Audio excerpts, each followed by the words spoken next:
supaya bisa dibagikan. Oke. Sumber dan penyempurna iman.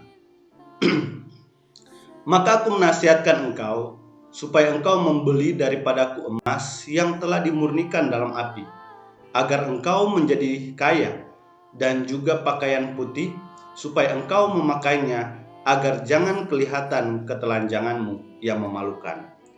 Wahyu 3 ayatnya yang ke-18. Kita ikuti keterangannya. Yesus menunjukkan kuasa pengajaran palsu yang membinasakan penghargaan dan kerinduan seseorang terhadap kebenaran. Tiada seorang pun, katanya, yang telah minum anggur tua ingin meminum anggur yang baru. Sebab ia akan berkata, anggur yang tua itu baik. Segala kebenaran yang telah diberikan kepada dunia melalui para nabi dan Bapa bersinar dalam suatu keindahan yang baru dalam perkataan Kristus. Tetapi ahli-ahli Taurat dan orang Farisi tidak merindukan anggur yang baru itu. Sehingga walaupun kosong dari tradisi lama, adat istiadat, serta kebiasaan, dalam hati mereka tidak terdapat suatu tempat apapun bagi pengajaran Kristus. Agama legalisme tidak pernah akan membawa jiwa kepada Kristus, karena tidak mempunyai kasih dan tidak mempunyai Kristus. Berpuasa atau berdoa yang didorong oleh roh mementingkan diri sendiri menjadi suatu kebencian pada pemandangan Allah.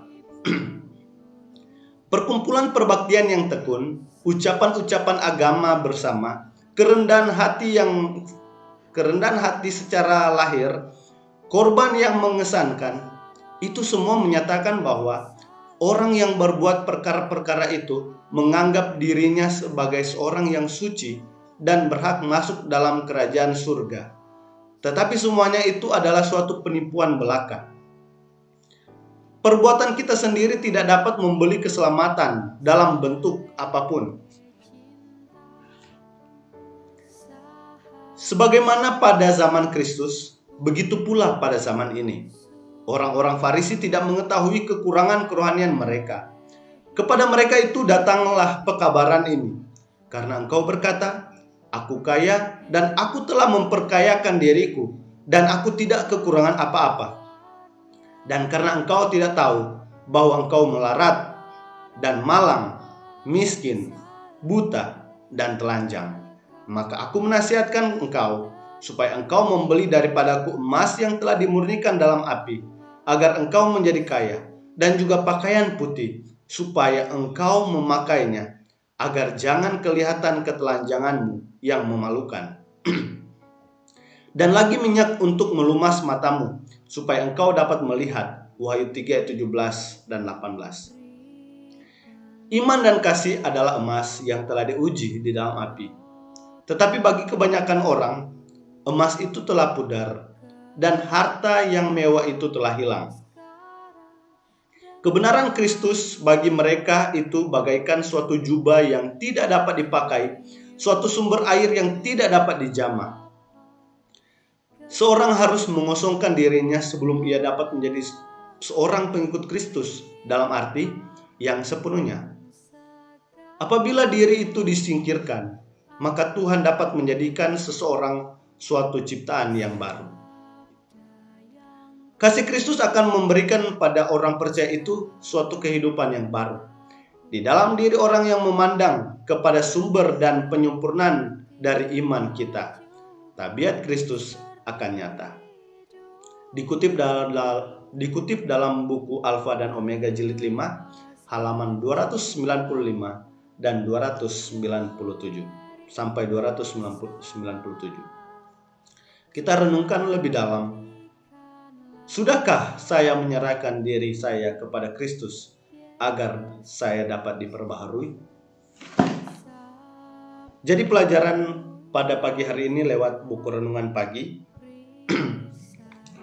menjelaskan kepada kita tentang pentingnya perubahan. Ya. Tentang pentingnya perubahan. Di dalam pelajaran renungan pagi, kadangkala kita merasa telah kaya rohani. Kadangkala kita telah merasa sudah cukup kebenaran yang saya pegang. Kadangkala saya merasa bahwa sudah tidak perlu lagi merenungkan firman Tuhan. Tetapi kenyataannya, kita ini adalah orang-orang yang miskin. Ya, disebutkan kita itu miskin, buta, telanjang, melarat. Apa maksudnya ini? Ketika kita merasa bahwa hidup kita sudah benar lewat ibadah yang kita lakukan, penyembahan yang kita lakukan, pelayanan yang kita lakukan, itu sudah cukup. Itu salah besar. Lewat pelajaran pada pagi hari ini, ketika kita sudah berpikir seperti itu, kenyataannya kita itu banyak sekali kekurangan, banyak hal yang belum kita ketahui.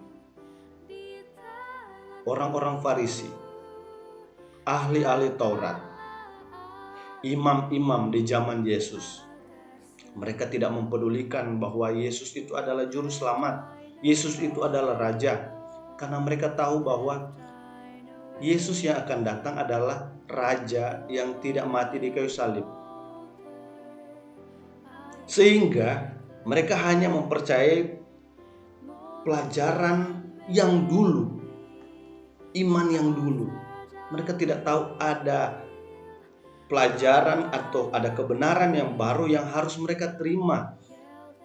Kenapa mereka tidak terima? Karena mereka tidak mengosongkan diri mereka agar supaya Roh Kudus masuk dan menyampaikan kebenaran yang baru itu. Nanti besok atau sebentar malam kita akan pelajari tentang kitab Kejadian pasal 1, bahwa kebenaran yang pertama bahwa Yesus adalah Allah dan Yesus itu pencipta langit dan bumi. Kita akan pelajari kebenaran yang kedua tentang penyembahan, ibadah yang benar. Mungkin kita tidak akan terima tentang ibadah itu, tetapi bagi orang-orang percaya, umat-umat Tuhan yang mau terus diperbaharui setiap hari, memberikan hatinya, pikirannya kepada Yesus, dan Roh Kudus akan bekerja untuk menerima kebenaran yang kita dapatkan menurut kebenaran Alkitab. Hari ketujuh Allah berhenti memberkati dan menguduskan hari itu. Hari apakah itu? Ibadah yang benar yang satu-satunya ada di atas dunia ini, yang pertama diciptakan sebelum ada agama Advent, sebelum ada agama Muslim, ada agama Katolik dan lain sebagainya. Ada satu agama yang Allah ciptakan ketika dunia dijadikan. Ada dua orang yang pertama yang beribadah pada hari itu. Belum ada orang Yahudi, orang Yunani, bangsa Indonesia, bangsa Belanda atau negara Belanda dan negara-negara lain.